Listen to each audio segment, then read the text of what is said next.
We're going to be dealing with a number of issues related to matters pertaining to the mandate of the Commission. So the first issue we're dealing with is the preparations for local government elections. Ahead of each general election of municipal councils, a number of dependencies must occur in sequence to ensure the successful election of local representatives. The trigger for the preparations is the minister responsible for COGTA publishing formulae for the determination of the number of councillors for the three categories of municipalities. In turn, members of the executive councils, that is, provincial MECs, must apply the formulae to determine the actual number of councillors for each municipality in their respective province. Following the determination of the number of councillors, the Municipal Demarcation Board starts the process of delimiting ward boundaries. Currently, the Minister and MECs have performed these duties. This has enabled the MDB to launch the ward delimitation public participation process on the 3rd of April this year, thus marking the start of the ward delimitation exercise. Recording in progress.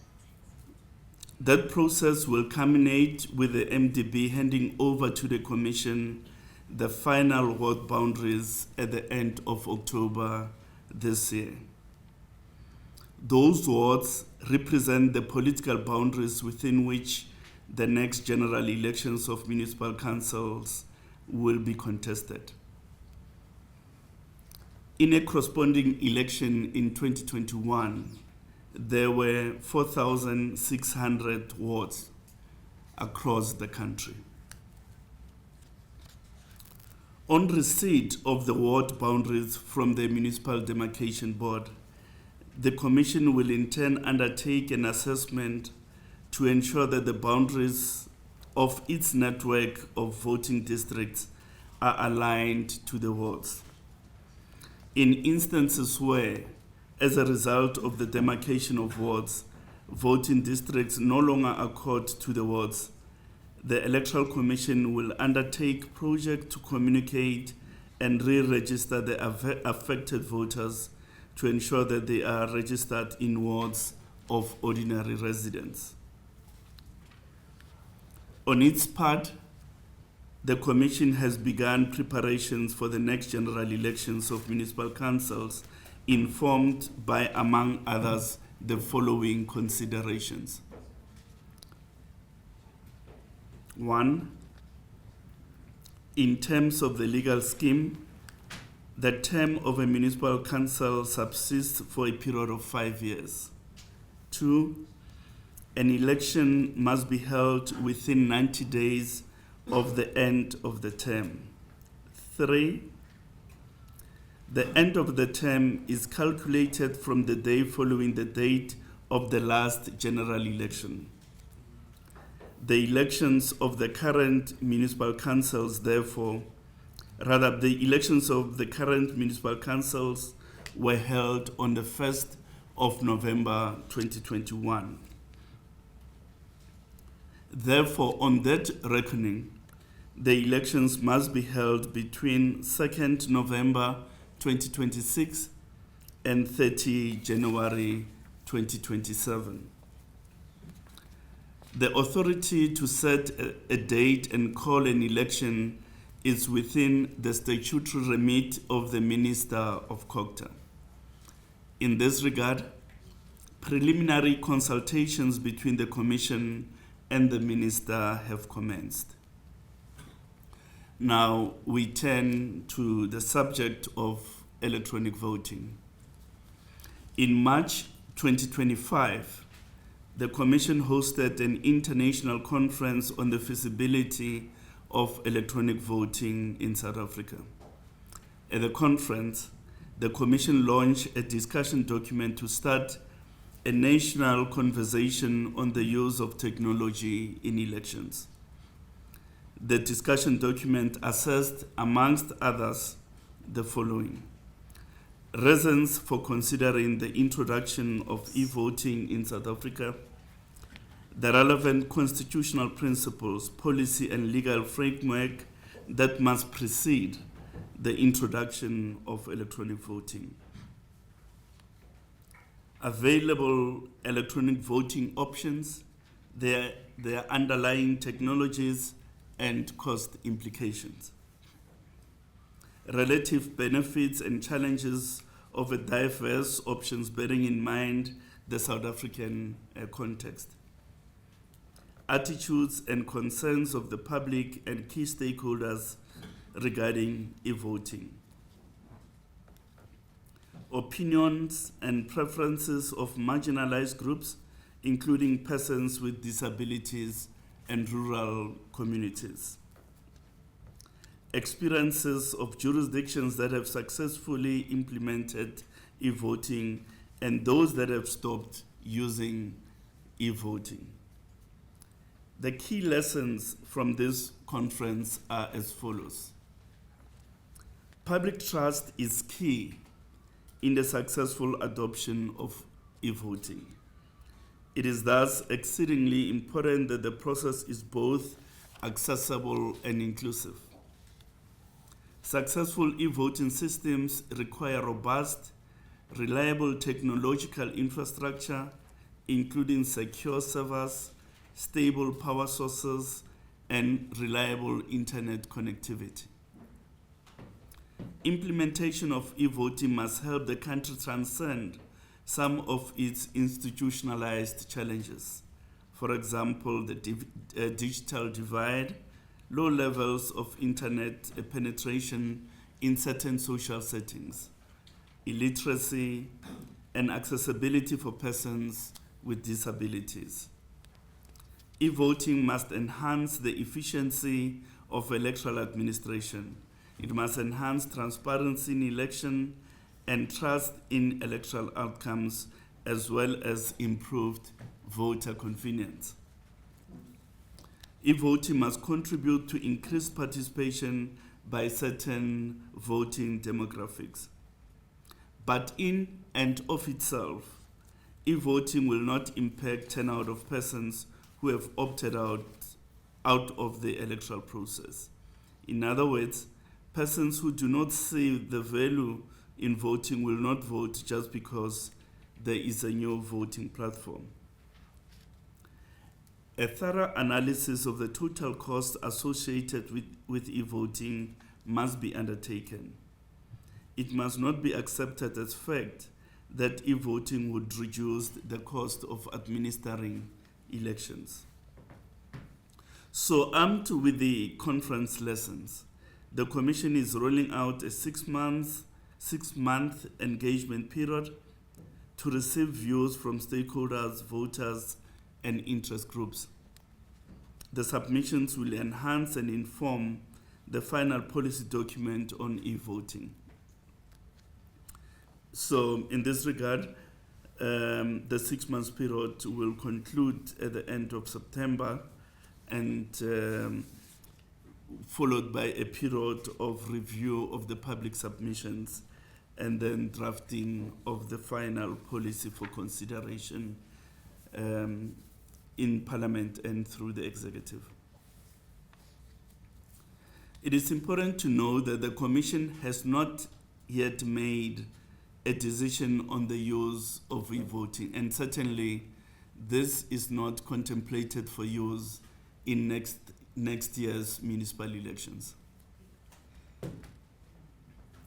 Now we turn to the election of representatives to municipal councils. The Electoral Commission is responsible for the election of councillors to municipal councils in between general elections. There are two categories of such councillors. First category is ward councillors. These are elected to represent a defined geographic area, as we all call it, a ward. They can be nominated by a political party or be an individual not associated with a party, what we call independent candidate. The only way to elect or replace a ward councillor is by way of an election in the concerned ward. From June 2024 to date, in other words, since the last general elections, the Electoral Commission has administered 132 by-elections to replace ward councillors. Historically, in the period following a general election, parties change representatives from local to provincial or local to the National Assembly or even the National Council of Provinces. This accounts for the majority of councillors that were replaced since the general elections last year. The highest number of ward vacancies arose in municipalities in Limpopo with 28 vacancies, followed by KwaZulu-Natal with 27 and the Western Cape with 16. And the average voter turnout in these by-elections is 33%. Over the last 15 years, the average number of by-election administered in a financial year stands at 112. Now, the second category of councillors are proportional representative councillors who are elected from lists of parties to represent the party in the municipal council in proportion to the votes each party receives in an election. In the period since elections last year, the Commission has replaced 425 proportional representation councillors, normally called PR councillors. On average, the Electoral Commission replaces 353 PR councillors in a financial year. Now we turn to the matter related to the registration of political parties and cancellation of those that are inactive. The Commission is the register of political parties. Currently, there are 609 registered political parties, of which 383 are registered on a national level, while the balance of 226 are either registered provincially or on a municipal level.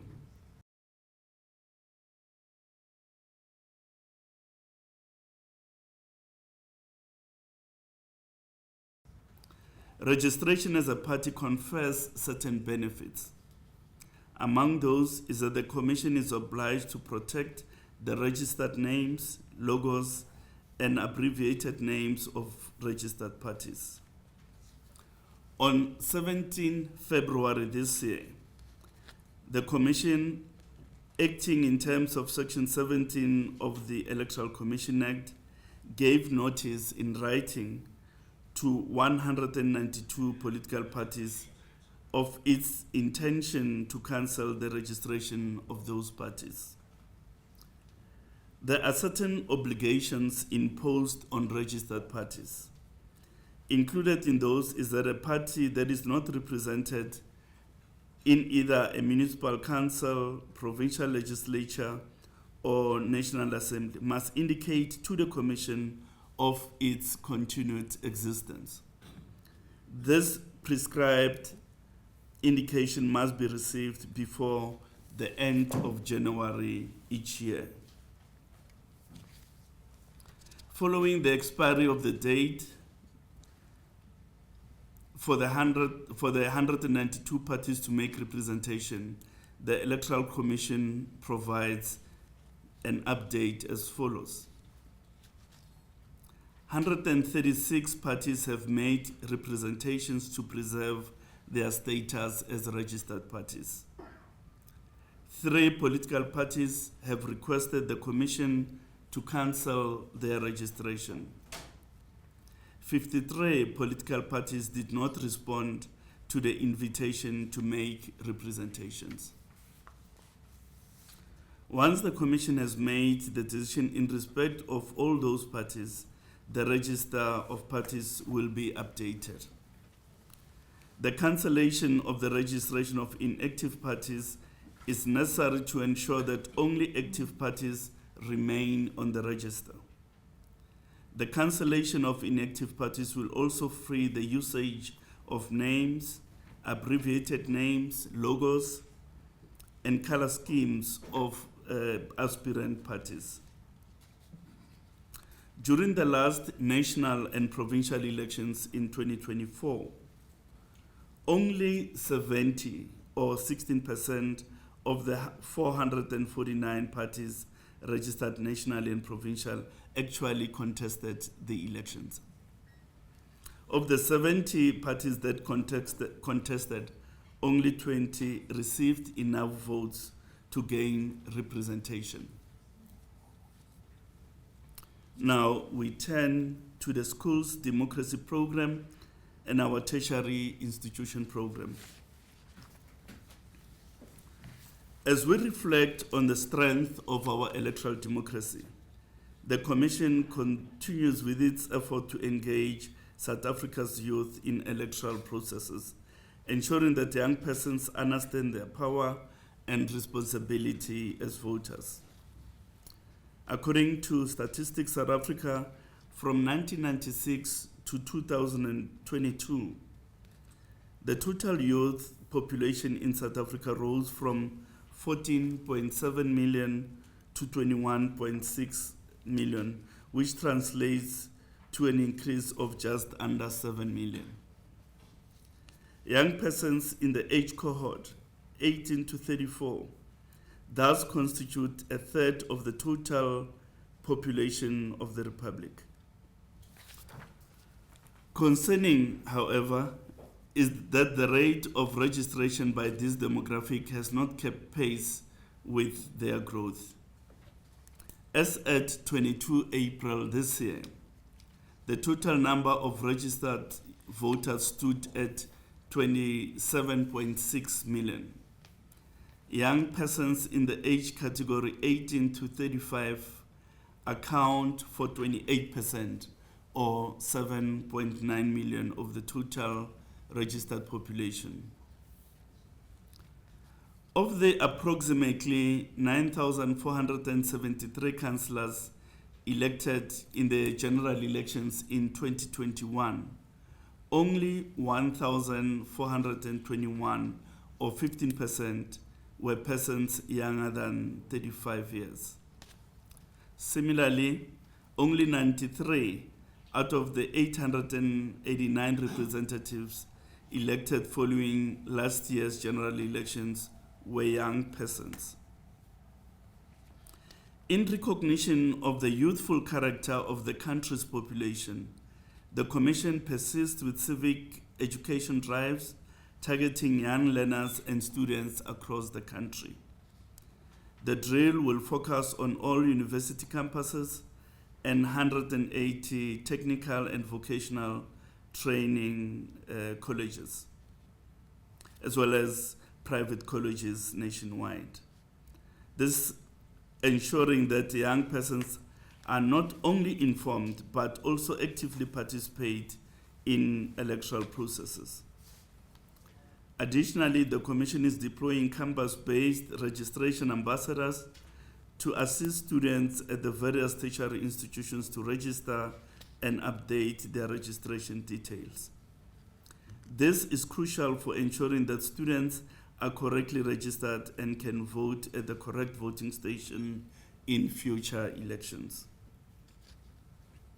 The Commission has already reached out to no fewer than 400 high schools in this month of April, encouraging students to register and to understand the importance of their participation in elections. This effort is part of a broader goal to foster a culture of civic responsibility. Mindful that youth in educational institutions do not represent the totality of the youth milieu, the Electoral Commission Civic and Democracy Education Program continues to play a pivotal role in engagement with citizens. In the period leading to national and provincial elections last year, the Commission hosted no less than 204,000 face-to-face civic and voter education events. Research indicates that a substantial number of voters still prefer to receive content during face-to-face interactive workshops. Through these efforts, the Commission is not only facilitating mechanics of voting, but also empowering citizens to take ownership of their political rights. The Electoral Commission remains committed to creating a future where every citizen understands the power of their vote and is actively involved in the democratic process. Now, we turn to the overall voter registration processes. The Constitution guarantees free and fair elections on the basis of universal adult suffrage underpinned by a common voters' roll. The Commission has, since 2021, implemented an additional modality to register voters. The introduction of the online self-registration has proven to be effective, with young individuals turning to this platform to register. This advancement represents an important achievement in enhancing the accessibility, efficiency, and user-friendliness of the voter registration process for all citizens. The implementation of the online self-voter registration is positively impacting the maintenance of the voter's roll and the currency of the voter's information on the voter's roll.